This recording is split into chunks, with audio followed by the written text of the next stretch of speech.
Imagina que estás en una playa. La arena bajo tus botas es negra, no gris como la ceniza, ni marrón como el barro, sino negra. Arena volcánica negra, cristalizada por el calor de un mundo que lleva semanas ardiendo. El aire huele a azufre, a hierro y a algo más, algo que no quieres nombrar. Detrás de ti, el océano. Delante, una selva tan espesa que la luz del sol no la penetra.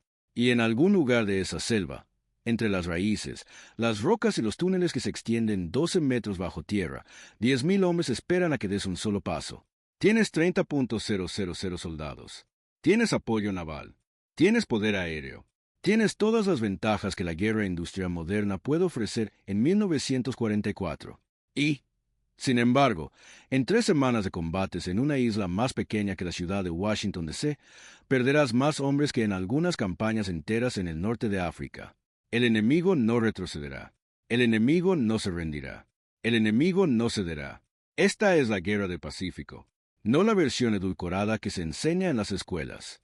No la versión que termina de forma idílica con nubes atómicas y una ceremonia de rendición en la cubierta del USS Missouri. Esta es la versión que se libró palmo a palmo, arrecife a arrecife, túnel a túnel, isla a isla. Esta es la historia de la campaña más brutal, psicológicamente devastadora y estratégicamente compleja de la historia de la guerra moderna, y es una historia que la mayoría de la gente nunca ha escuchado completa.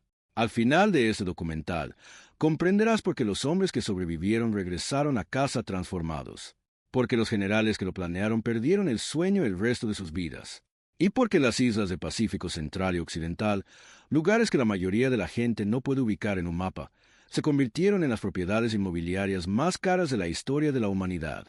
Comencemos. Para comprender lo que sucedió en el Pacífico, primero hay que entender qué es realmente Pacífico. Usamos esa palabra a la ligera, el Océano Pacífico, pero la palabra no nos prepara para la realidad.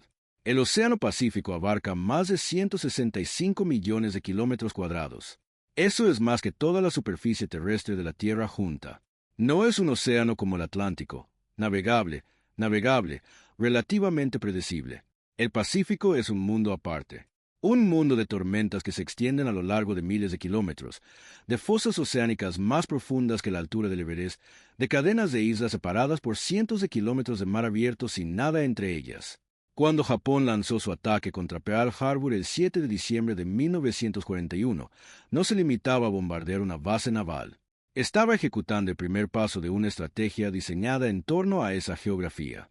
Los planificadores militares japoneses comprendieron algo que muchos en Washington tardaron en captar.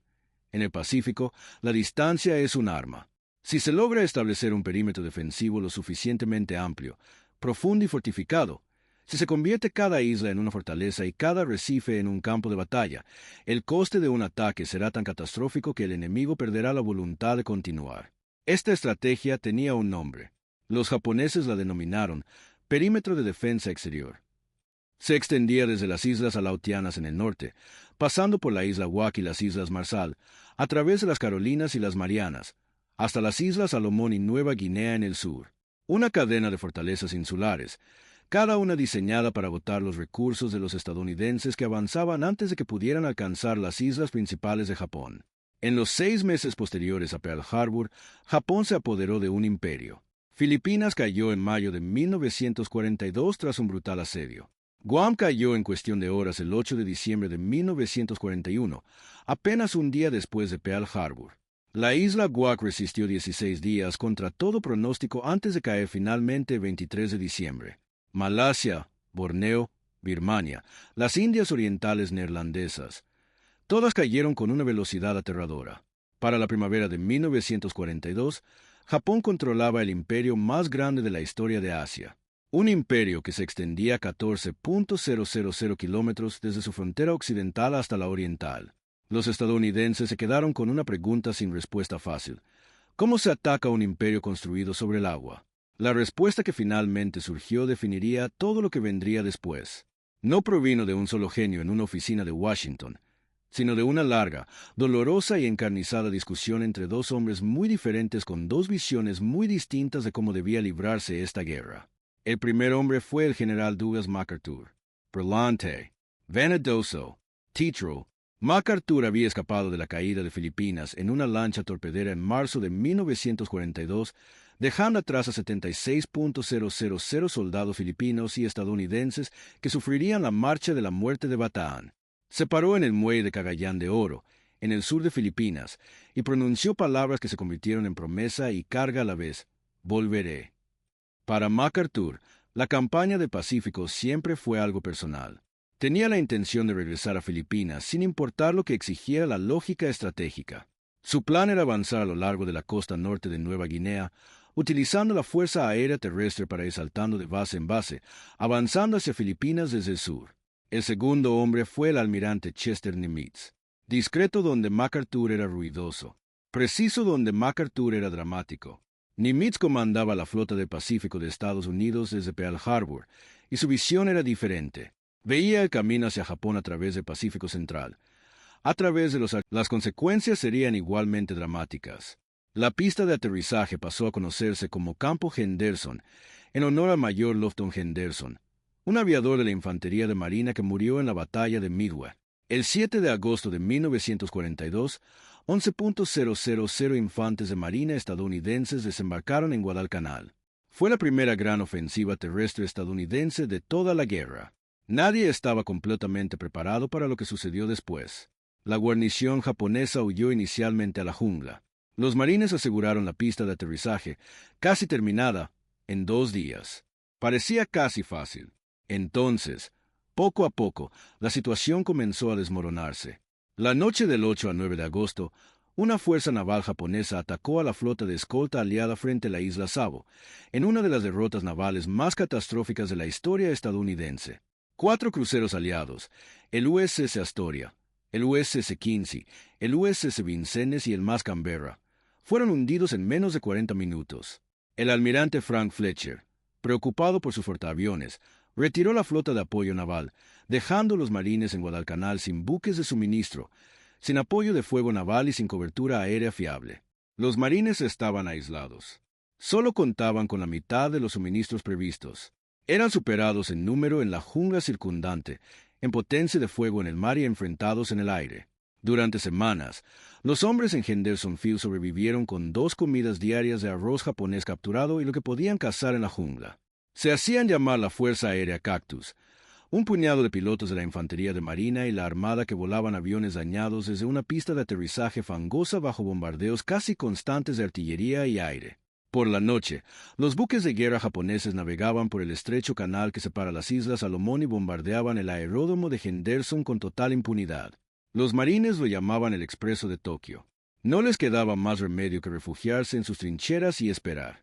Durante 6 meses, la lucha por Guadalcanal pendió de un hilo. Los japoneses enviaron tropas a la isla mediante una serie de desembarcos nocturnos. Los estadounidenses enviaron sus propios refuerzos, incluida la división americana del ejército de UU. Se libraron 7 importantes batallas navales en las aguas que rodean Guadalcanal. En esas aguas, que los marineros comenzaron a llamar Estrecho de Fondo de Hierro, se hundieron más buques de guerra estadounidenses que en cualquier otro tramo comparable del océano en la historia de Estados Unidos. Aproximadamente 50 buques de guerra, entre estadounidenses y japoneses, yacen hoy en el fondo de ese estrecho. Los combates terrestres fueron diferentes a cualquier otro escenario bélico. Combate en la jungla a distancias de 10, 15, a veces 5 metros. Ataques nocturnos con bayonetas. Soldados se pasaban 3 días sin dormir, alucinando por la fiebre, incapaces de distinguir en la oscuridad si los sonidos a su alrededor eran patrullas estadounidenses o infiltrados japoneses. Los japoneses lanzaron 3 grandes ofensivas terrestres: la batalla de Tenaro en agosto, la batalla de Bloody Ridge en septiembre y la batalla por Henderson Field en octubre, y en cada ocasión los marines resistieron.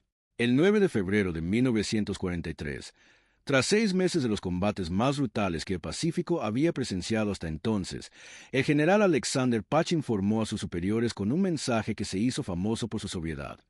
El Tokyo Express ya no tiene su destino final en Guadalcanal. Los japoneses habían evacuado a sus tropas supervivientes al amparo de la oscuridad. Estados Unidos había ganado, pero el costo fue asombroso. Más de 7,000 estadounidenses murieron en combate en Guadalcanal y sus alrededores. Otros 7,789 resultaron heridos. Miles más fueron evacuados debido a enfermedades. Las pérdidas japonesas fueron aún mayores. Se estima que 31,000 murieron, la gran mayoría por enfermedades y hambruna tras el corte de sus líneas de suministro. La Armada Imperial japonesa, que había entrado a la campaña con todas las ventajas, perdió 2 portaaviones, un portaaviones ligero, 2 acorazados, 4 cruceros pesados, 3 cruceros ligeros, 12 destructores y más de 800 aviones. Jamás se recuperarían por completo. Guadalcanal le enseñó a Estados Unidos algo brutal pero esencial. En el Pacífico no había islas fáciles. Los hombres que lucharon en Guadalcanal llevaban esa lección grabada en la sangre. Pero las lecciones para los planificadores en Washington y Pearl Harbor eran más profundas, adentrándose en el ámbito de la doctrina y la estrategia. Porque si bien Guadalcanal había sido una campaña de desgaste, una lucha extenuante, improvisada y desesperada por resistir, las campañas que se avecinaban requerirían algo diferente. Requerirían precisión, rapidez, la capacidad de tomar una isla fortificada, no en 6 meses, sino en días. El problema era simple y aterrador. Japón había pasado años transformando sus guarniciones insulares en fortalezas, no en el sentido tradicional de castillos y murallas, sino en modernos sistemas defensivos diseñados por ingenieros que habían estudiado todas las invasiones de la era moderna. El coral y la roca volcánica de las islas del Pacífico resultó ser casi tan duro como el hormigón armado. Los ingenieros japoneses lo aprovecharon. Construyeron búnkeres con muros de varios metros de espesor. Excavaron sistemas de túneles tan profundos y extensos que ni siquiera los impactos directos de proyectiles navales de 16 pulgadas, proyectiles que pesaban casi 1 tonelada y eran disparados desde acorazados, lograban alcanzar a los defensores. Las ametralladoras estaban ubicadas en campos de tiro superpuestos. Cada playa, cada acceso, cada posible zona de desembarco estaba premarcada con artillería y morteros. A los hombres que se encontraban dentro de esas fortalezas se les había dado una orden simple, una orden sin equivalente en la tradición militar occidental. Se les dijo que murieran, que no lucharan hasta que la situación fuera desesperada y luego se rindieran, que no lucharan con ahínco y se retiraran cuando fueran superados. Se les dijo, explícitamente, que su deber era matar a tantos estadounidenses como fuera posible antes de morir. El concepto se llamaba Gyokusai, una palabra que se traduce aproximadamente como joya destrozada. Mejor ser destruido con belleza que sobrevivir en la deshonra. Esto no era propaganda, era doctrina, y transformó cada isla de perímetro defensivo japonés de un objetivo militar a una trampa mortal. El hombre encargado de resolver este problema, de encontrar la manera de abrir brechas en estas fortalezas a un costo aceptable, no era un héroe solitario en el sentido clásico. Era un proceso, una máquina de aprendizaje institucional construida a partir del sufrimiento combinado de decenas de miles de soldados estadounidenses. Pero dentro de ese proceso, ciertos individuos sobresalen, ciertos momentos se cristalizan, y quizás ninguno con tanta claridad como lo que sucedió en un lugar llamado Tarawa. El atolón de Tarawa forma parte de lo que hoy es la República de Kiribati, en el Pacífico Central. El objetivo principal era una pequeña isla dentro del atolón llamada Vetio. Vetio tiene aproximadamente el tamaño de Central Park en la ciudad de Nueva York, 2 millas de largo y media milla de ancho. En noviembre de 1943, estaba defendida por unos 4.800 soldados japoneses al mando del contraalmirante Keiji Shibasaki, quien supuestamente les dijo a sus hombres que 1.000.000. Los planificadores estadounidenses se dieron 76 horas. 76 horas para tomar Vetio, el terreno más fortificado por metro cuadrado en la historia de la guerra. Contaban con 35.000 hombres en la fuerza de desembarco. Tenían apoyo de fuego naval de acorazados, cruceros y destructores. Tenían apoyo aéreo de portaaviones. Tenían todas las ventajas materiales. Lo que les faltaba era un conocimiento suficiente de las mareas. El 20 de noviembre de 1943, la primera oleada de infantes de marina subió a sus lanchas de desembarco y se dirigió a la playa. El plan consistía en que las lanchas aprovecharan la marea favorable sobre el arrecife de coral circundante para desembarcar a los infantes de marina directamente en la playa. La marea no colaboró. Ya fuera por un error de cálculo, un viento anómalo o simplemente mala suerte, el agua sobre el arrecife tenía 45 centímetros menos de profundidad de la necesaria. Las lanchas de desembarco encallaron en el arrecife, a cientos de metros de la costa. Los infantes de marina salieron a la lancha, con el agua hasta el pecho, y comenzaron a vadear. Los japoneses abrieron fuego. El agua se tiñó de rojo. Las ametralladoras, situadas a ras del agua, disparando en paralela a la superficie del océano, creando un fuego cruzado que se cernía en todas direcciones, diezmaban a los hombres que vadeaban en filas. Quienes lograban refugiarse tras los obstáculos de la playa quedaban atrapados, incapaces de avanzar ni de retroceder. La primera oleada perdió casi un tercio de sus hombres antes de que nadie pusiera un pie en la playa. Durante las siguientes 76 horas, la batalla por Vetio fue una pesadilla de combates cuerpo a cuerpo. Granadas lanzadas a las aberturas de los búnkeres a distancias de 2 metros. Lanzallamas, esa nueva y terrible arma. Tanques de gasolina gelatinosa presurizada e incendiada, dirigidos a las estrechas rendijas de las fortificaciones de hormigón. Hombres luchando en una oscuridad tan absoluta que solo se podía distinguir entre amigo y enemigo por el tacto y el oído. Al final, 1.009 estadounidenses habían muerto. Otros 2.101 resultaron heridos. En una isla del tamaño de Central Park, en 76 horas. Y de los 4.800 defensores japoneses, solo 17 soldados y 129 trabajadores coreanos fueron hechos prisioneros. Todos los demás murieron. El almirante Shibasaki murió en su puesto de mando, posiblemente abatido por fuego naval, o quizás por suicidio. Las fotografías y los noticieros de Taraba conmocionaron a Estados Unidos. El público había estado prácticamente ajeno a las imágenes de soldados estadounidenses muertos. Las playas de Vetio, cubiertas de cadáveres, eran demasiado impactantes para censurarlas. Durante algunas semanas, se debatió a nivel nacional si la campaña de conquista de islas había valido la pena. Los hombres en Washington que tuvieron que responder a esa pregunta comprendieron algo que el público desconocía. Comprendieron que Taraba, a pesar de todo su horror, fue una lección.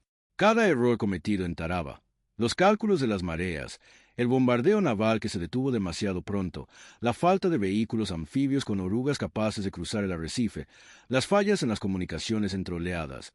Cada uno de esos errores fue examinado, documentado y corregido antes de la siguiente operación. Así fue como Estados Unidos libró la Guerra del Pacífico.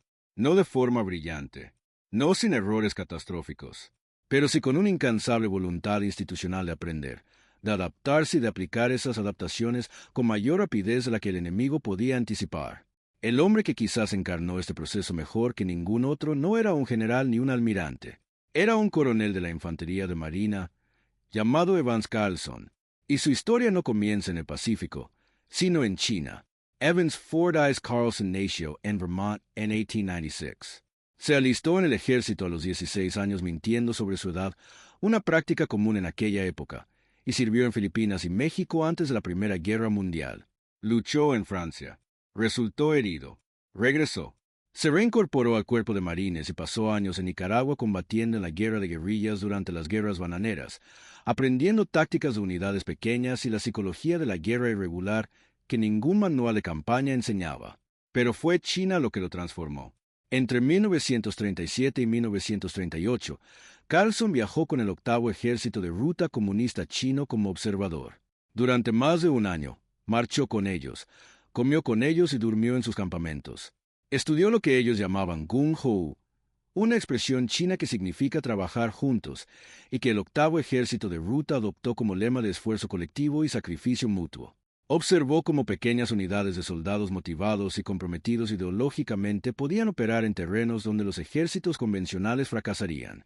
Carlson llevó esas ideas de vuelta a Estados Unidos. En 1941, propuso algo radical, una unidad del tamaño de un batallón de infantes de marina, modelada no según la infantería convencional, sino según los principios guerrilleros que había visto en China. Hombres que viajarían ligeros, atacarían con rapidez, operarían de forma independiente y se alimentarían de los recursos del terreno si fuera necesario. Cada hombre conocería no solo su propia función, sino también la de todos los que lo rodeaban. Oficiales y soldados rasos comerían lo mismo y recibirían el mismo trato. El lema de la unidad sería, inevitablemente, Gung Ho. La cúpula del cuerpo de marines se mostró escéptica. La idea de que oficiales y soldados comieran juntos, de informar a los soldados rasos sobre el objetivo estratégico general de una misión, de utilizar principios organizativos comunistas chinos en una unidad militar estadounidense, violaba prácticamente todas las tradiciones de la jerarquía militar. Pero el presidente Franklin Roosevelt, que había seguido con interés la trayectoria de Carlson, intervino personalmente. El segundo batallón de asalto de marines fue autorizado a principios de 1942. Lo que Carlson construyó no fue solo una unidad, fue una filosofía. Y esa filosofía se puso a prueba en agosto de 1942, cuando una fuerza de asalto compuesta por 2 compañías desembarcó mediante submarinos en el atolón de Makin, en manos japonesas, el mismo Makin que se encuentra en el archipiélago de las Islas Gilbert, que más tarde se convertiría en un importante objetivo de la campaña. La incursión de Makin fue de pequeña escala, pero de enorme importancia. 221 asaltantes, desembarcados desde 2 submarinos, destruyeron la guarnición japonesa, incendiaron el depósito de combustible y suministros, recabaron información y evacuaron la zona, todo en 40 horas. Fue la primera ofensiva terrestre estadounidense exitosa contra territorio japonés. Les reveló a los japoneses algo que no querían oír, que los estadounidenses estaban dispuestos a penetrar profundamente en su perímetro defensivo. Y les demostró a los estadounidenses algo igualmente importante, que los métodos no convencionales, aplicados con precisión y valentía, podían funcionar. Pero el verdadero logro de Carlson se produjo durante la batalla de Guadalcanal. En una patrulla de sobrevivieron gracias a los principios de Carlson, porque cada hombre comprendía la misión, porque los oficiales no recibían raciones extra ni trato especial, porque cuando un hombre estaba demasiado enfermo para cargar su propia mochila, el que estaba a su lado la recogía sin necesidad de órdenes, porque la unidad funcionaba menos como una jerarquía militar y más como, Carlson mismo lo habría dicho, un equipo.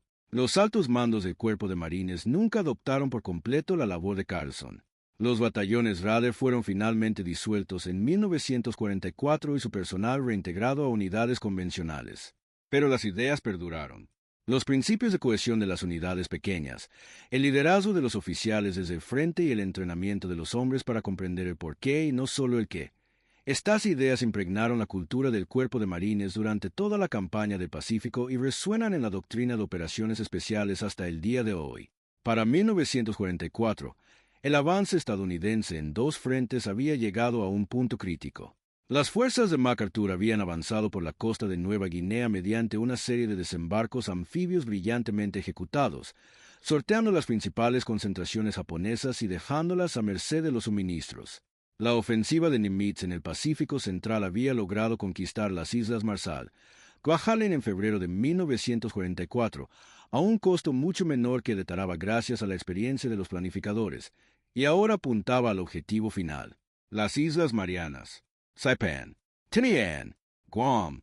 Si los estadounidenses lograban tomar las Marianas, el B-29 Superfortress, ese enorme bombardero, el avión más grande en servicio en las Fuerzas Armadas estadounidenses, con un alcance de casi 6.000 kilómetros, estaría al alcance de las islas principales de Japón. Todas las ciudades de Japón, incluyendo Tokio, estarían al alcance del poder aéreo estadounidense. Las implicaciones estratégicas eran, sencillamente, el posible fin de la guerra. Japón lo entendió perfectamente. Las Marianas no eran solo otro archipiélago que defender a un costo aceptable. Eran la línea de defensa interior, la última barrera geográfica significativa antes de Japón. Por eso, cuando los estadounidenses atacaron Saipan en junio de 1944, Japón desplegó su aviación naval restante en una batalla decisiva. La batalla del Mar de Filipinas, librada el 19 y 20 de junio de 1944, se convirtió en la batalla aérea portaaviones más desigual de la historia. En un solo día de combate aéreo, la aviación naval japonesa, ya debilitada por 2 años de desgaste con aviones que ya no eran competitivos frente al nuevo Grumman F-6F Hellcat, pilotado por hombres con meses de entrenamiento en lugar de años, fue prácticamente aniquilada. Los pilotos de caza estadounidenses derribaron aproximadamente 346 aviones japoneses en 8 horas. Los estadounidenses perdieron 30. Los supervivientes la llamaron la Gran Masacre de las Marianas. Fue cruel. También fue un indicio de hasta qué punto había cambiado el equilibrio tecnológico y humano de la guerra. Los pilotos que Japón envió a luchar ese día eran en su mayoría reclutas novatos. Los hombres que habían atacado Pearl Harbor, que habían luchado en el Mar del Coral, Midway y Guadalcanal, el núcleo experimentado de la aviación naval japonesa, ya no estaban, agotados por 2 años de combates que no podían permitirse mantener. Sobre el terreno, Saipan representaba un horror de otra índole. La isla no era simplemente una guarnición militar japonesa. Saipan tenía una importante población civil, colonos japoneses que se habían asentado en la isla después de que Japón la recibiera como mandato de la Sociedad de Naciones tras la Primera Guerra Mundial. Entre 20 y 30 mil civiles, hombres, mujeres y niños a quienes las autoridades japonesas les habían dicho que los estadounidenses eran monstruos que torturaban y mutilaban a los prisioneros, a quienes se les había dicho, en algunos casos explícitamente, que era más honorable morir que ser capturados. La lucha por Saipan duró 25 días. Las bajas estadounidenses superaron las 16,000, con más de 3,000 muertos. Los militares japoneses fallecidos sobrepasaron los 29,000. Pero fue al final lo que quedó grabado a fuego en la conciencia estadounidense y japonesa por igual. En el extremo norte de la isla, en un punto que los soldados bautizaron como Punta Marpi, cientos, quizás más de 1,000, de civiles japoneses se arrojaron desde los acantilados al océano o sobre las rocas de abajo antes que rendirse a las fuerzas estadounidenses. Los marineros estadounidenses a bordo de barcos en alta mar observaban con binoculares. Transmitían mensajes en japonés por altavoces pidiendo a los civiles que no saltaran, prometiendo seguridad y atención médica. Bajaron pequeñas embarcaciones e intentaron rescatar a los supervivientes del agua. Algunos civiles aceptaron el rescate. Muchos no. Una imagen, la de una madre japonesa arrojando a su bebé desde el acantilado antes de saltar ella misma, ha quedado grabada en la memoria de los estadounidenses que la presenciaron. La caída de Saipan tuvo consecuencias políticas inmediatas en Japón. El primer ministro Hideki Tojo, artífice de la guerra, dimitió a las pocas semanas. Fue la señal más clara hasta el momento de que el control del liderazgo militar sobre la dirección política de Japón se estaba resquebrajando. Algunas voces dentro del gobierno japonés comenzaron, en silencio, con cautela, conscientes de que expresar ciertas opiniones con demasiada vehemencia podía acarrear un asesinato, a considerar la posibilidad de que la guerra no pudiera ganarse. Tenían razón, pero la lucha estaba lejos de haber terminado. En agosto de 1944, apenas unas semanas después de Saipan, las fuerzas estadounidenses regresaron a Guam. Guam había sido territorio estadounidense antes de la guerra. Marineros e infantes de marina estadounidenses habían conformado su guarnición. La caída de Guam en diciembre de 1941, en menos de un día, había sido una humillación. Ahora, 3 años después, la 77ª División de Infantería y 3 brigadas de Infantería de Marina regresaron. En Guam ocurrió algo significativo que a menudo se pasa por alto. La liberación de Guam. El momento en que los soldados de marines estadounidenses entraron en las aldeas y no fueron recibidos con un silencio hostil, sino con las lágrimas y los abrazos de los civiles chamorros que habían vivido bajo la ocupación japonesa durante 3 años. Recordó a todos los presentes que esta guerra tenía una dimensión humana que iba más allá de las tácticas y la estrategia, que las islas por las que luchaban no eran simplemente objetivos estratégicos en un mapa. Eran lugares donde vivía gente que había esperado, sufrido y mantenido la fe. El sargento mayor Soichi Yokoi, un soldado japonés destinado en Guam, no se rindió cuando la isla cayó. Se escondió en la selva. Vivió en una cueva que él mismo excavó, alimentándose de ranas, ratas, caracoles y cualquier otra cosa que la selva le ofreciera. Permaneció oculto durante 28 años. Fue descubierto por cazadores cerca del río Talofofo en enero de 1972. Tenía 56 años. Cuando fue repatriado a Japón, según se cuenta, dijo, es con mucha vergüenza que he regresado con vida. Había seguido sus últimas órdenes, que le decían que luchara hasta el final, tan literalmente que el fin de la guerra simplemente no había penetrado en la selva que se había convertido en todo su mundo.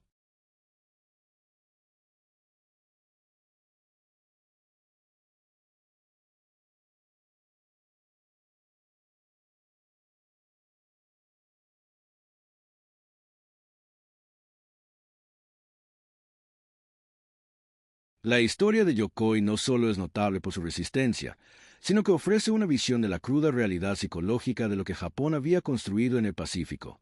A los hombres no solo se les ordenaba luchar y morir, sino que, a través de años de educación, entrenamiento militar y condicionamiento cultural, se les había inculcado una visión del mundo en la que la rendición era literalmente inconcebible.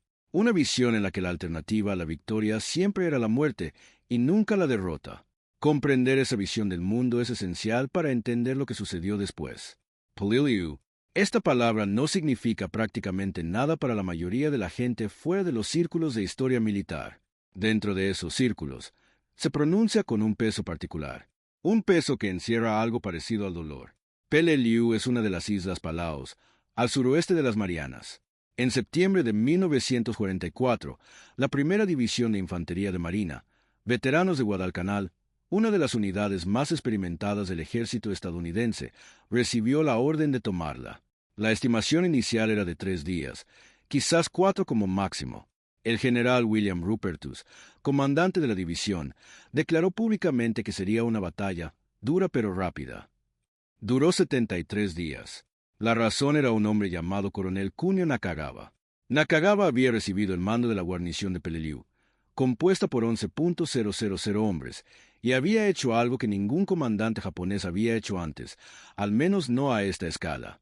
Había abandonado la táctica tradicional japonesa de defenderse en la costa, las cargas Banzai y la defensa de playa que habían fracasado en todas las islas hasta el momento, y se había replegado al interior de la isla, al monte Umurbrogol, una formación coralina escarpada y dentada que los marines, con un humor negro propio del cuerpo de marines, llamaban Cresta de la Nariz Sangrienta. Nakagawa había transformado las cuevas naturales de Umurbrogol, cientos de ellas, en un sistema defensivo interconectado. Túneles unían las cuevas entre sí. Puertas de acero sellaban las entradas, impidiendo que los lanzallamas alcanzaran a los hombres en el interior. Las posiciones de artillería podían trasladarse entre las cuevas mediante pasajes subterráneos.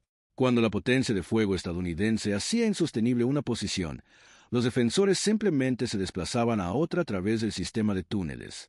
Más tarde, los historiadores militares concluirían que se trataba de la arquitectura defensiva más sofisticada de toda la Guerra del Pacífico. Los infantes de marina y soldados que lucharon en Peleliu describieron una pesadilla indescriptible. El calor era sofocante. Las temperaturas diurnas superaban regularmente los 46 grados centígrados. El coral era afilado como una navaja, cortando la ropa y la piel, convirtiendo cada movimiento en una herida abierta. El agua escaseaba desesperadamente, y el enemigo estaba en todas partes y en ninguna a la vez, invisible hasta que la entrada de una cueva se iluminaba con el destello de un disparo, para luego desaparecer de nuevo en el laberinto de piedra. La batalla de Peleliu le costó a Estados Unidos más de 9.800 bajas, casi 2.000 de ellas mortales. Los 3 regimientos de infantería de la Primera División de Infantería de Marina sufrieron tantas bajas que requirieron una reconstrucción completa tras la campaña. El regimiento de la Primera División de Infantería de Marina, liderado por el coronel Louis Chesty Puller, uno de los infantes de marina más condecorados de la historia del cuerpo, sufrió un 56% de bajas solo en la primera semana. Se dice que Puller, que había sobrevivido a Guadalcanal y a una docena de otros enfrentamientos, lloró al ver los informes de bajas. El valor estratégico de la toma de Peleliu fue objeto de debate entonces, y sigue siéndolo entre los historiadores hoy en día. Algunos argumentan que su aeródromo era necesario para proteger el flanco de MacArthur en su avance hacia Filipinas. Otros sostienen que la isla podría haberse rodeado y aislado, una táctica que los estadounidenses habían empleado con éxito en otros lugares, y que los hombres que murieron allí no murieron por nada que tuviera un valor estratégico decisivo. El coronel Nakagawa luchó hasta el 24 de noviembre de 1944, 2 meses después del inicio de la batalla. Cuando su posición se redujo finalmente a unos pocos cientos de hombres en una cueva, quemó su estandarte regimental, indicó a sus superiores que estaba a punto de cumplir con su último deber y realizó el ritual del seppuku. Su último mensaje a su comandante fue hallado posteriormente: «Nuestra espada está rota y nos hemos quedado sin lanzas». Fue ascendido póstumamente a teniente general. A principios de 1945, la lógica estratégica de la Guerra del Pacífico se hacía innegable. Los bombarderos B-29 que volaban desde las Marianas habían comenzado el bombardeo incendiario sistemático de ciudades japonesas. La noche del 9 al 10 de marzo de 1945, 334 B-29 lanzaron casi 2.000 toneladas de bombas incendiarias sobre Tokio. La tormenta de fuego resultante causó entre 80.000 y 100.000 muertos, más muertes inmediatas que las que provocaría cualquiera de las bombas atómicas meses después. 16 millas cuadradas de Tokio quedaron reducidas a cenizas. 1 millón de personas se quedaron sin hogar en una sola noche. Y sin embargo, Japón no se rindió. El gobierno militar japonés había desarrollado un plan llamado Ketsugo, Operación Decisiva. A medida que los estadounidenses se acercaban, el plan consistía en concentrar todos los aviones supervivientes, todos los cañones de defensa costera, todos los barcos que pudieran convertirse en buques kamikaze y todos los soldados que pudieran ser armados, incluyendo, en los planes de contingencia finales, mujeres y niños con lanzas de bambú, en un esfuerzo defensivo abrumador. El objetivo no era ganar. Los altos mandos militares japoneses sabían a principios de 1945 que la victoria ya no era posible. El objetivo era hacer que la invasión estadounidense de las islas principales resultara tan catastróficamente costosa que los estadounidenses aceptaran una paz negociada que preservara al gobierno japonés y salvara al emperador. Los planificadores estadounidenses que trabajaban en la Operación Downfall, la invasión planeada de las islas principales de Japón, dividida en la Operación Olympic, dirigida a Kyushu en noviembre de 1945, y la Operación Coronet, dirigida a Onsu en marzo de 1946, estaban llegando a sus propias conclusiones sobre el costo de dicha invasión.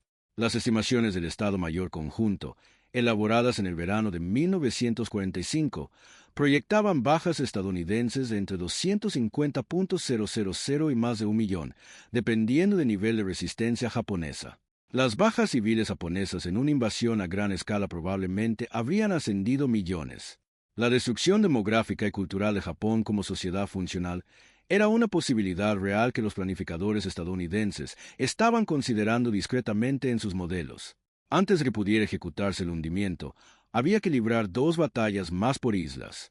Y esas 2 batallas, por islas cuyos nombres a la mayoría de los estadounidenses de hoy les costaría escribir, servirían como prueba definitiva y como argumento final para las decisiones posteriores. Iwo Jima, una isla volcánica de 8 millas cuadradas de superficie, a unos 1.200 kilómetros de proximidad. Las tripulaciones de los B-29 que volaban desde las Marianas para bombardear Japón recorrían 3.000 kilómetros de ida y vuelta en aviones sin escolta de cazas, ya que ningún caza estadounidense de la época tenía suficiente alcance. Los cazas japoneses con base en Iwo Jima podían interceptar las formaciones de bombarderos. El radar japonés en Iwo Jima podía alertar a las islas principales sobre los ataques aéreos. La isla debía ser tomada. Japón había desplegado 22,000 hombres bajo el mando del teniente general Tadamichi Kuribayashi. Kuribayashi era, según todos los testimonios, un oficial excepcional, culto, instruido, antiguo agregado militar en Washington que había vivido en Estados Unidos y respetaba profundamente el poderío militar estadounidense. Había estudiado con meticuloso detalle las batallas de Taraba, Saipan y Peleliu y había llegado a sus propias conclusiones. Prohibió las cargas Banzai. Les dijo explícitamente a sus hombres que los ataques frontales suicidas contra el poderío militar estadounidense eran un derroche de recursos y que sus muertes serían más efectivas si cada uno matara a 10 estadounidenses antes de morir. Construyó las defensas de Iwo Jima siguiendo el modelo de Nakagawa en Peleliu, pero a una escala mucho mayor. 18 kilómetros de túneles que conectaban cientos de búnkeres y posiciones en cuevas, con la red centrada en el accidente geográfico más prominente de la isla, un volcán inactivo que los estadounidenses llamaban Monte Suribachi. El 19 de febrero de 1945, 30,000 infantes de marina de las divisiones cuarta y quinta desembarcaron en Iwo Jima. Las playas eran de arena volcánica negra, la misma que se mencionó al principio de este relato, y las defensas funcionaron exactamente como Kuribayashi las había diseñado. El bombardeo naval inicial, que duró 3 días, prácticamente no causó bajas entre los defensores japoneses. Se encontraban a entre 9 y 12 metros bajo tierra. Cuando los infantes de marina desembarcaron, los primeros minutos fueron inquietantemente silenciosos. Entonces, los defensores emergieron de sus posiciones, como habían hecho decenas de veces en los entrenamientos, y abrieron fuego. Los combates en Iwo Jima duraron 36 días. Las bajas estadounidenses ascendieron a 6.821 muertos y casi 20.000 heridos, convirtiéndose en la batalla más sangrienta en la historia del Cuerpo de Marines. De los 22.000 hombres de Kuribayashi, 18.844 murieron. Solo 216 fueron hechos prisioneros, muchos de ellos inconscientes o demasiado heridos para resistir. El propio Kuribayashi murió el 26 de marzo de 1945, liderando un último contraataque que logró tomar brevemente un campamento estadounidense en la retaguardia antes de ser rechazado. Su cuerpo nunca fue identificado definitivamente. El 23 de febrero de 1945, 4 días después del inicio de la batalla, cuando el resultado aún era incierto, 5 infantes de marina y un médico de la Armada izaron una bandera estadounidense en la cima del monte Suribachi. Un fotógrafo llamado Joe Rosenthal capturó la imagen. No fue la primera bandera izada en Suribachi. Una bandera más pequeña había sido izada horas antes. Pero la fotografía de Rosenthal, con su composición dinámica y las siluetas de los 6 hombres luchando contra el viento, se convirtió en la fotografía más reproducida en la historia de Estados Unidos. Sirvió de base para el monumento a los caídos del Cuerpo de Marines en Washington. Se convirtió en un símbolo. Pero los marines que habían sobrevivido a Iwo Jima a menudo lidiaban con el simbolismo. El almirante Chester Nimitz, poco dado a los sentimentalismos, escribió en su informe operacional: entre los estadounidenses que sirvieron en Iwo Jima, el valor excepcional era una virtud común. Es quizás la frase más perfecta jamás escrita sobre la Guerra del Pacífico. Y luego estaba Okinawa. Okinawa no es una isla pequeña para los estándares del Pacífico. Tiene aproximadamente 100 kilómetros de largo y 11 kilómetros de ancho en su punto más angosto. Contaba con una población civil de aproximadamente 300.000 habitantes. Se encontraba a tan solo 550 kilómetros de Kyushu, la más meridional de las principales islas de Japón. Sería la última gran batalla antes de lo que viniera después.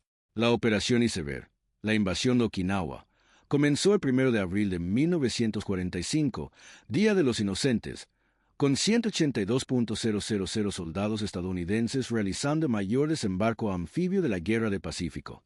El desembarco transcurrió prácticamente sin oposición. Los japoneses habían decidido no disputar las playas. El general Mitsuru Ushijima optó por combatir desde posiciones preparadas en el sur de la isla, en una serie de crestas y formaciones coralinas conocidas como la Línea Suri, cuyo punto de apoyo era el Castillo Suri, una fortificación ryukyuense del siglo XIV que se había incorporado al sistema defensivo japonés. Lo que siguió fueron 82 días de combate que costaron más vidas, en más categorías de muerte, que cualquier otro enfrentamiento de la Guerra del Pacífico. Las fuerzas terrestres estadounidenses sufrieron 7.613 muertos y 31.807 heridos.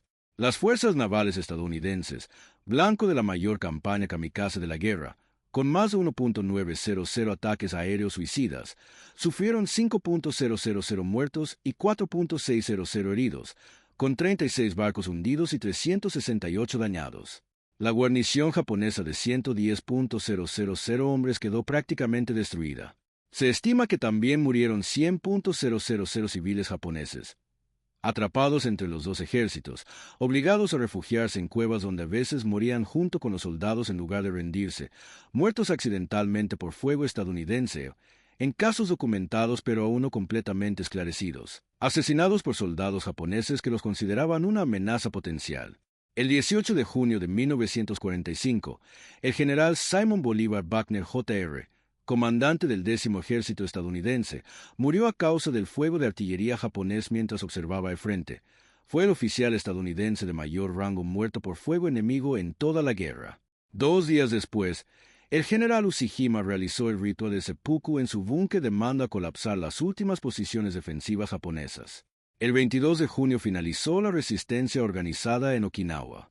Los comandantes estadounidenses que redactaron sus informes en las semanas posteriores a Okinawa no pensaban en la victoria, pensaban en lo que vendría después. En Kyushu, en 600.000 soldados japoneses, millones de civiles, lanzas de bambú, barcos kamikaze y la aritmética de una invasión que, según todos los modelos que habían elaborado desde Taraba, no podía llevarse a cabo a un costo asumible. El 6 de agosto de 1945, un bombardero B-29 llamado Enola Gay lanzó una bomba atómica sobre Hiroshima. 3 días después, una segunda bomba cayó sobre Nagasaki.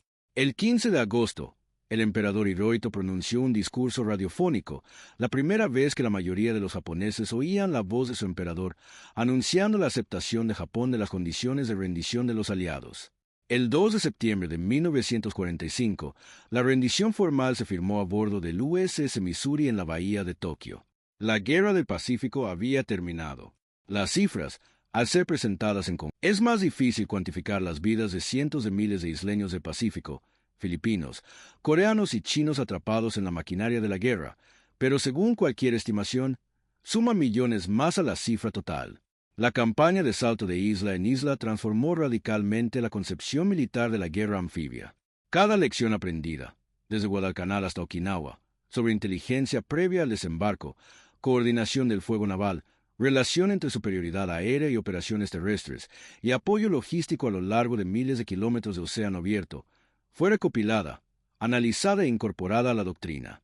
El Cuerpo de Marines de los Estados Unidos, tal como existe hoy, con su doctrina de operaciones distribuidas y su cultura de iniciativa a nivel de pequeñas unidades, es descendiente directo de las adaptaciones forjadas en el Pacífico. Las campañas en las islas también transformaron la conciencia nacional estadounidense, una herida que jamás se ha curado del todo. La Guerra del Pacífico, en sus etapas finales, exigió la aniquilación de toda una sociedad militar, no solo de los soldados en el campo de batalla, sino de todo el aparato de militarismo imperial japonés. Los hombres que lucharon en ella, y los civiles que quedaron atrapados en sus batallas, pagaron un precio que ningún cálculo estratégico puede reflejar por completo. Las aldeas se reconstruyeron en Peleliu. Los bosques volvieron a crecer en Guadalcanal.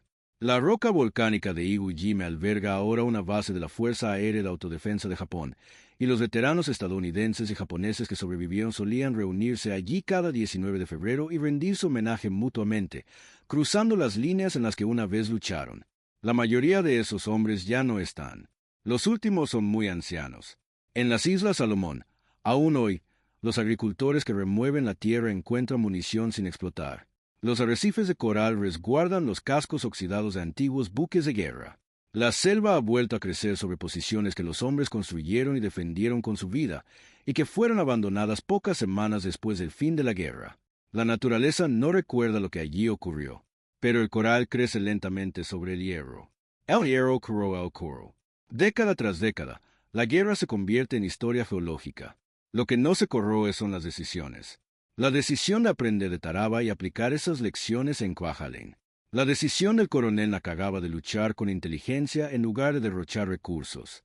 La decisión de cada hombre que cruzó una playa sabiendo lo que le esperaba. La Guerra del Pacífico fue, en su arquitectura estratégica, una campaña sobre la gestión de la distancia y el costo, sobre quien podía soportar el gasto de vidas humanas y material durante más tiempo que el otro. Estados Unidos ganó porque su capacidad industrial y su riqueza demográfica simplemente superaban la capacidad de Japón para igualarlas. Pero esa interpretación, que Estados Unidos ganó por ser más grande, no hace justicia a lo que realmente sucedió. Lo que realmente sucedió es que individuos, isla por isla, playa por playa, cueva por cueva, tomaron decisiones que se acumularon para formar parte de la historia. El sanitario de la Marina que cruzó una playa arrasada por el fuego para llegar hasta un infante de marina herido. El soldado japonés en un túnel de Peleliu que mantuvo su posición durante 2 meses en absoluta oscuridad, calor y hambre porque le habían dicho que eso era lo que exigía el honor. La mujer en Saipan que se paró al borde de un acantilado y tomó una decisión que nadie, excepto ella, puede comprender del todo. Estas personas merecen algo más que una línea en un libro de texto. Merecen ser vistas. Merecen ser recordados. La guerra de la que nadie habla, isla por isla, no se libró con abstracciones. Se libró con seres humanos sometidos a condiciones que ningún ser humano debería afrontar, tomando decisiones en segundos que los historiadores han dedicado décadas a analizar. La Guerra del Pacífico no encaja fácilmente en la narrativa de la buena guerra, la guerra justa, la guerra ganada con rectitud e ingenio. Se ganó con sufrimiento, con una voluntad industrial de sacrificar vidas humanas que, vista con detenimiento y sin titubeos, resulta difícil de contemplar. Pero terminó. De alguna manera, entre las ruinas de Hiroshima y la ceremonia de rendición en el Missouri, terminó. Y el mundo que surgió de esas ruinas, imperfecto, inestable, peligroso a su manera, fue, sin embargo, un mundo en el que Japón y Estados Unidos finalmente se aliaron, en el que el pueblo chamorro de Guam y Saipan reconstruyó sus comunidades, en el que los veteranos de ambos bandos, en su vejez, a veces se sentaban juntos y descubrían que el enemigo al que tanto habían temido era simplemente un hombre que también había tenido miedo, también había sentido frío, también había extrañado a su familia, también había querido vivir. Eso no consuela lo perdido, pero quizás sea el único legado verdadero que vale la pena reclamar. Si esta historia te conmovió, si te ayudó a ver esas islas, a esos hombres y esas decisiones con mayor claridad, entonces quizás comprendas por qué estas historias importan. La historia no es una simple recopilación de fechas y batallas. Es el registro de lo que los seres humanos son capaces de hacer, en ambos sentidos, bajo una presión extrema. Tenemos la obligación moral de contarla con honestidad a quienes la vivieron. Si este documental te conmovió o te enseñó algo nuevo, dale a me gusta. Así ayudas a que ese canal llegue a más personas que merecen escuchar estas historias. Suscríbete a Español Historia si quieres seguir explorando los rincones olvidados de la historia, las batallas que moldearon nuestro mundo pero que rara vez aparecen en las clases de historia. Estamos creando una comunidad, y cada suscriptor forma parte de ella. Y cuéntanos en los comentarios, ¿qué batalla o isla de la Guerra del Pacífico crees que merece un documental completo? ¿Guadalcanal? ¿Polillo? ¿El asedio de Corregidor? Déjanos tu opinión. Tus respuestas influyen directamente en lo que haremos a continuación. La próxima vez en este canal, nos adentraremos en un terreno aún menos explorado, la guerra dentro de la guerra. La historia de los soldados japoneses que siguieron luchando durante décadas tras la rendición en las selvas del Pacífico. No eran fanáticos ni locos, sino hombres atrapados en una realidad que había terminado sin que nadie se lo dijera. Una historia sobre la lealtad, la fe y las consecuencias de que el mundo siga adelante y deje atrás a un guerrero. Gracias por vernos. Gracias por estar aquí.